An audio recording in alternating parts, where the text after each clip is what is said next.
Lawmakers are back in Hartford right now trying to close a $700 million hole in the state budget year that begins tomorrow.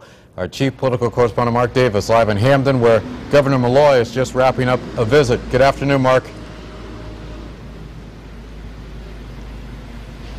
Good afternoon, Keith. Good afternoon, everyone from the campus of Quinnipiac University here in Hamden. Actually, the governor has just left. He was here touring, visiting a film project here on the campus.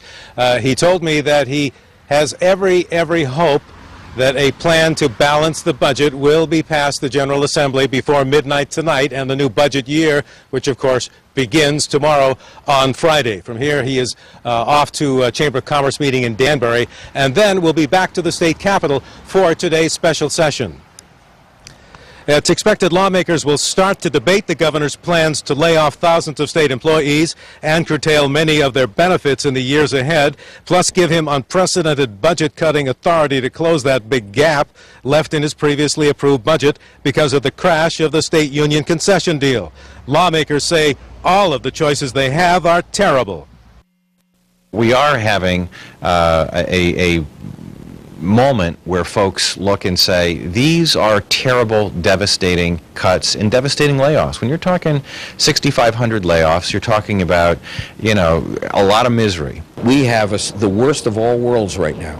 We have a governor who's increased taxes to a record high, $1.5 billion, and now he's saying, sorry, I screwed up, the concession deal didn't work out, so we're going to lay off 5,600 people, and we're going to have less services, less people to deliver the services, but you're going to pay twice as much.